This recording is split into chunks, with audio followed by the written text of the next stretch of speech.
네, 외환 시장에 대한 관심이 커지고 있는 요즘입니다. 좀 자세하게 전문가 모시고 분석 들어보겠습니다. 삼성선물의 정미영 센터장 나오셨습니다. 안녕하세요. 안녕하십니까. 네, 먼저 달러와 화폐의 추세에 대해서 좀 여쭤보겠습니다. 오바마 미국 대통령이 재선에 성공을 했는데요. 그 이후에도 계속해서 달러화는 강세를 이어가고 있죠. 네, 사실 이제 당선 이후에는 대선 관련된 불확실성이 줄어들면서 어떤 미국 오바마 대통령 양적 완화 정책에 대한 지속 이런 기대로 좀 달러가 약세를 보일 거다 이런 전망이 다소 우세했던 게 사실입니다. 네. 하지만 대선 당선 이후로 결정 이후로 어떤 미국의 재정 절벽에 대한 우려가 더 크게 부각이 되면서 증시가 조정을 받고 이게 외환 시장에서는 달러와 강세 요인으로 나타나고 있습니다. 제가 지금 준비한 차트를 보시면은 달러화는 이제 올해 중순에 유로화에 대한 이슈가 개선될 거라는 그런 기대, 여기에다가 미국의 양적 완화에 대한 기대로 9월 중순까지 하락을 하다가 오히려 양적 완화 이후로 꾸준히 상승하는 모습을 보이고 있습니다. 특히 최근에는 이제 미국 경제 지표 호조와 반면에 유로존의 경기 부진 등이 달러와 강세 요인으로 작용을 하면서 달러 지수 기준으로 81선까지 올라선 상황입니다. 예, 유로화에 대해서도 좀 여쭤보겠는데 유로 달러가 지금 최근에 2개월 내 최저 수준까지 내려와 있거든요. 유로존의 경기 부진 문제도 지금 방금 언급을 해주셨는데 3분기에 또 GDP가 발표가 됩니다. GDP가 네. 또 부진하게 나온다면 더욱더 하락 압력을 받게 되는 건가요? 네, 아무래도 이제 그동안은 이제 유로화가 유로존 문제 해결 기대와 실망 이런 부분에 대해서 움직이다가 최근 한두 달 동안 유로존 경기에 대해서 시장이 상당히 포커스가 옮겨져 있는 상황입니다. 특히나 네. 미국 지표가 좋다 보니까 상대적으로 유로존의 경기 부진이 더더욱 부각되고 있는 그런 모습인데 이러한 상황에서 그 유로존의 GDP도 상당히 부진하게 나온다고 하면 유로화 추가적으로 매도할 수 있는 압력으로 작용할 소지가 있다라고 보여집니다. 뭐 기술적으로 봤을 때도 최근에 일단 지난주 60일선, 200일 이평선을 모두 하향 돌파를 했고요. 뭐 시장 흐름을 보면 주가 상승해도 유로화가 잘 못 올라가고 주가가 하락할 때는 더 빨리 떨어지면서 전형적인 좀 약세 흐름을 나타내고 있습니다. 따라서 1.26 초반에 걸친 그 120일 이평선 지지 여부 쪽으로 당분간 시장에 초점이 모아질 것으로 예상이 되고요. 특히 유로존과 관련해서는 다른 쪽 경기는 워낙 이제 안 좋을 거라는 인식들을 많이 하고 있는데 네. 가장 시장에서 우려하고 있는 부분이 독일 쪽 경기 지표도 같이 꺾인다라는 점입니다. 그렇죠. 독일이 잘 버텨줬기 때문에 이제 유로존 문제도 해결 기대가 더 많이 커지는 건데 뭐 차트에서 보시면은 독일 쪽 그 이포 현황 지수 같은 경우는 올 들어서 거의 회복을 못하고 계속해서 지수가 떨어지고 있는 모습. 그래서 독일 지표도 같이 유로존 경기와 더불어서 꺾여지고 있는 모습 자체가 좀 상당한 유로의 부담으로 작용하고 있습니다. 네, 독일에 그렇다면은 경기가 어떻게 평가가 되고 있는지 지표가 나오는 것을 우리가 또 예의 있게 주목을 해봐야 될 것 같습니다. 그리고 또 관심을 가지고 있는 것이 위안화의 환율입니다.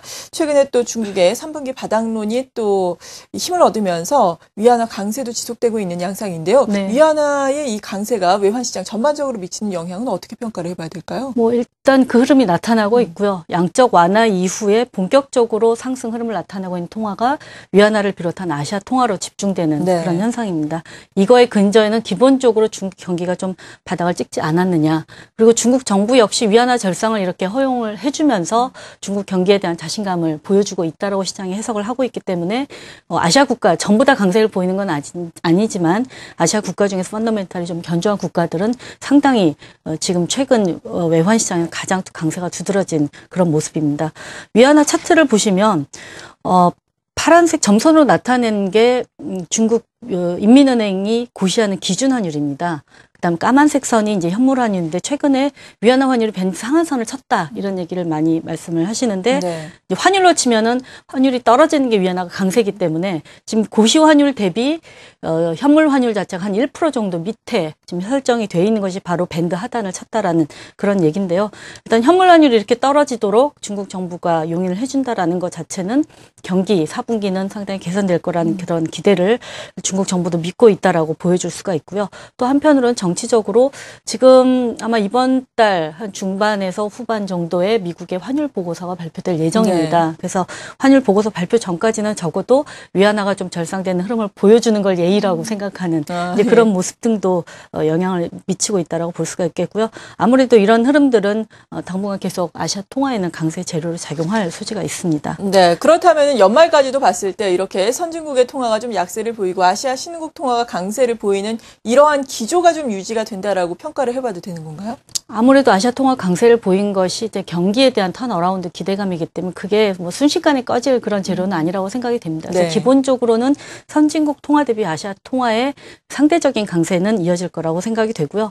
뭐 그 외에도 반영해야 될 재료가 많지 않습니까? 미국 재정 절벽이 조기에 불확실성이 해결될 거냐, 그리스 추가 지원금 지원이 될 거냐, 이런 부분들이 뭐 기본적으로 환율의 방향을 결정을 하겠지만은 일단 전반적인 아시아 통화에 대한 상대적인 선호도는 높을 것으로 예상이 되고요. 다만 환율 보고서 발표 이후에는 중국도 좀 그 위안화 절상 속도를 늦출 가능성이 있다라고 보고 있습니다. 네.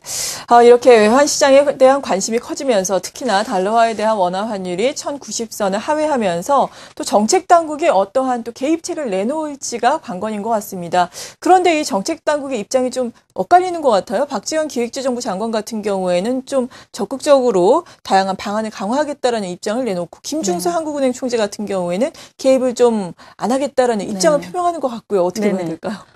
그러니까 뭐 시장 개입 환율 많이 떨어지니까 예. 많이 얘기를 하는데 실제 외환 시장에서 주목하는 지표는 방금 말씀하신 그 입장 차이를 보이는 주제입니다. 즉 외환 규제를 추가적으로 강화할 것이냐 여부에 좀 초점을 모으고 있습니다.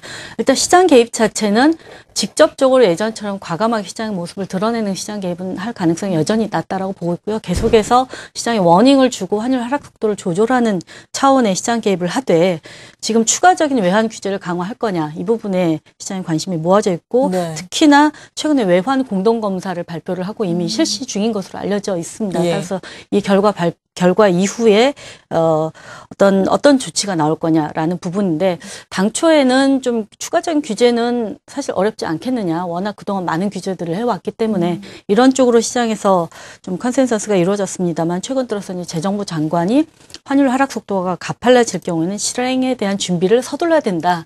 이렇게 표현을 하면서 위안 규제 강화 가능성을 시사를 했습니다. 물론 하는 총재는 말씀하신 대로 아직은 규제를 강화할 시점이 아니다라는 입장을 보여주고 있지만 이 외환 규제라는 거에 기본적인 그 틀을 지금 쥐고 추진을 하고 있는 것이 재정부 쪽이기 때문에 예. 재정부 쪽 의지가 강하다고 하면 좀 추가적인 외환 규제는 나올 수 있다고는 봅니다. 다만 지금 워낙 그 2009년, 10년 통해서 외환 시장 안정화 방안을 위한 뭐 3종 세트 등 여러 가지 규제책이 많이 나왔고 그렇죠. 그걸로 인해서 시장이 이미 이제 그 규제 안에서 모든 영업 행위가 이루어지고 있기 때문에 좀 추가적인 규제 조치의 강도는 그다지 높지 않을 것으로 보고 있습니다. 네. 최근에 달러화에 대한 원화 환율 물론 많이 내려온 게 사실이지만 뭐 이번 주라든지 지난주의 흐름을 보면은 약간은 정체되는 양상이거든요. 네. 이번 주는 전반적으로 어떻게 전망을 하세요?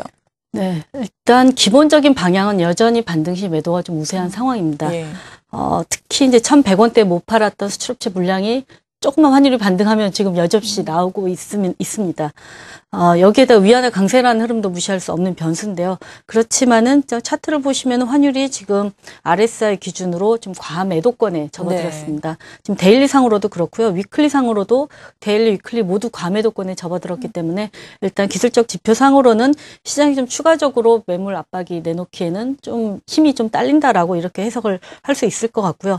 또한 대외적으로는 미 달러가 강세를 보이는 부분, 당국이 이 1,090원 아래선 굉장히 외환 시장 흐름에 대해서 좀 강한 발언을 내놓는 것 등이 부담으로 작용을 하기 때문에 일단은 1,085원 선이 단기적으로 지지될 가능성이 높다고 생각이 되고요. 네. 대외적인 변수에 따라서 반등을 좀 조심스러운 반등의 시도는 가능하다고 봅니다. 뭐 이런 경우에도 1,095원, 1,100원 등이 강력한 저항선으로 작용할 것으로 보고 있습니다. 네. 오늘 삼성선물의 정미영 센터장으로부터 도움 말씀 들어봤습니다. 감사합니다. 네.